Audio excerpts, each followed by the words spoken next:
Question: how many of you ever heard the expression, time is money? Let's talk about it back in a minute.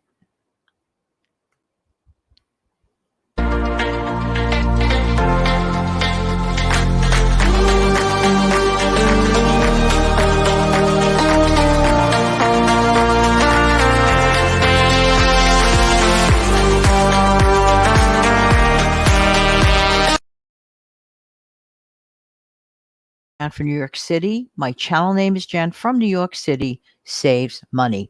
And I truly love, love, love to help people keep some more of their own hard earned money. How's everybody doing today? Hope that this video finds everybody doing well. As always, yes, growing up, I heard that expression, time is money. And when you're a kid, like a little kid, you kind of like don't understand it.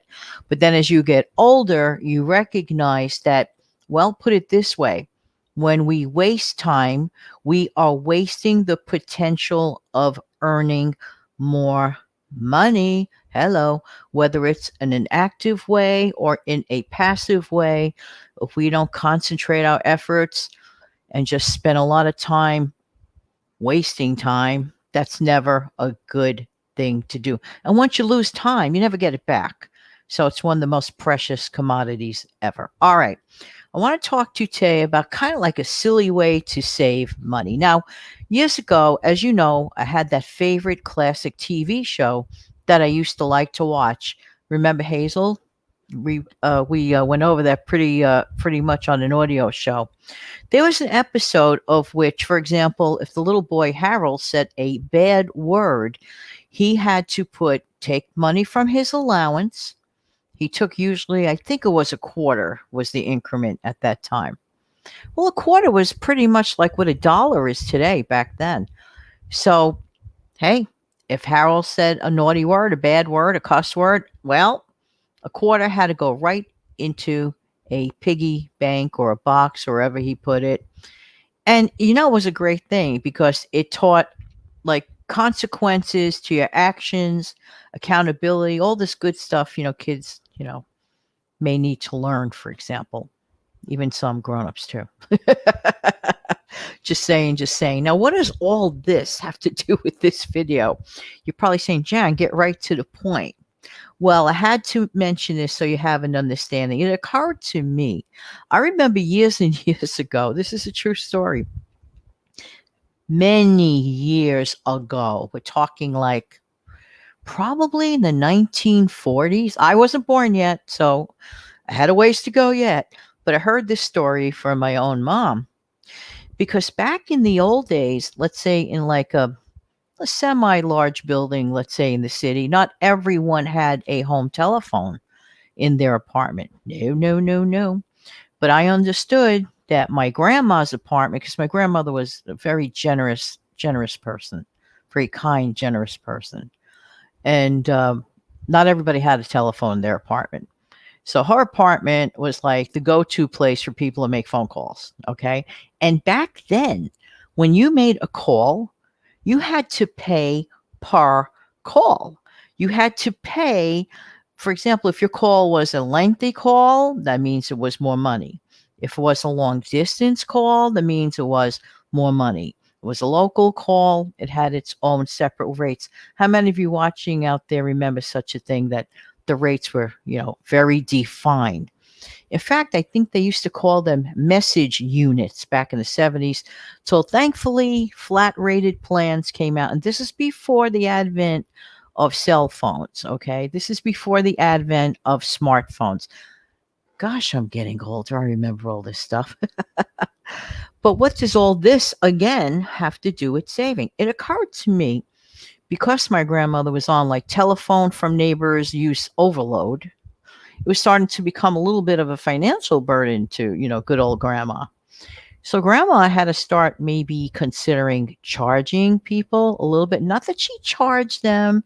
She kind of put a little donation box there, if you're on the phone, nice enough to let you come in, and the folks pretty much kind of cooperated, if you will. And yes, people really used to do those things. So it hit me from modern times of right now.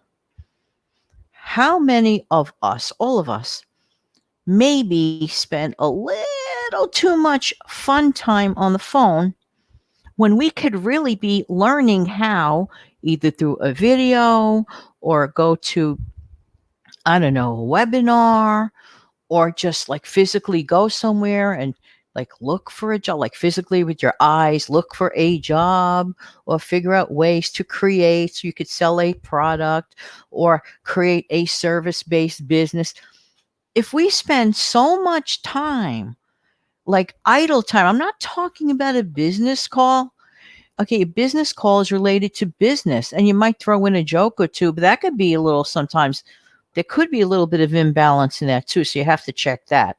Like, for example, if you're playing around on the phone, even with a person that like is your colleague or a business person, and 3/4 of the call is just hanging out and, just playing around, nothing's getting accomplished, that's not really conducive to anything either. So you got to be even careful with, supposed business calls. To everything a balance. That's the way I feel about that. But when it comes to saving, this is probably the weirdest method I might introduce as an idea to saving.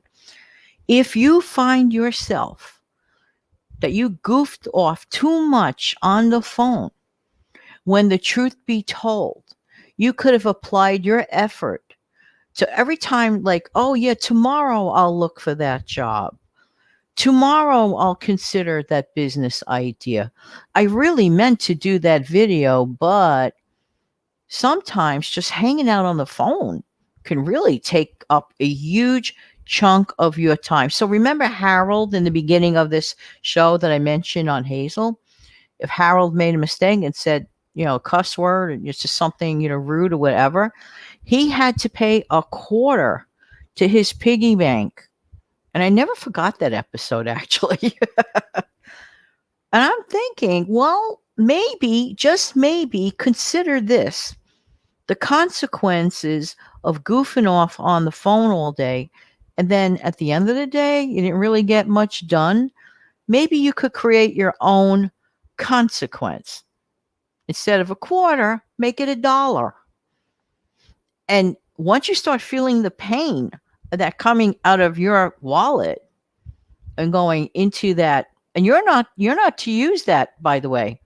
If you put that $1 away, it's not like the $1 a day challenge where you get the reward of keeping the money. There's a big difference.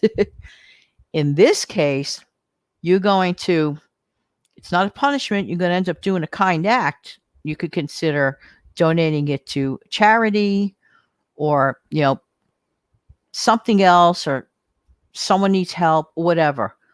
It's not going to be used by you. You're going to feel the pain because of not having that, because of idle time. It is a good way, a good practice to learn or relearn. We all forget, all of us, including me. I've had my goof off on the phone days. I'm not going to lie. I've had days where I'm like, what? 3 hours went by. Well, I'll just spend a half hour. Like I'll try to rationalize. I'll just spend a half hour today on the phone with so-and-so. But then unexpectedly comes another call. You know what I'm saying? So but that's a whole different show about time management. Oh, I know it's you guys' favorite subject, not. Money Mom and I goof about that all the time. Anytime we've ever done a time management video, no clicks. And I'll never understand why, because time is the most important thing we have. Money's replaceable. People and time, it's not replaceable. We should treat it very, very preciously. But in this case, we're staying laser focused on time is money and being motivated. So there you go. Might consider this as a fun, silly way to appreciate and not waste so much time and focus on your intended business or job or whatever. There you go. All right. If you found value in this video, you got to do something, right? What do you got to do? Be right back.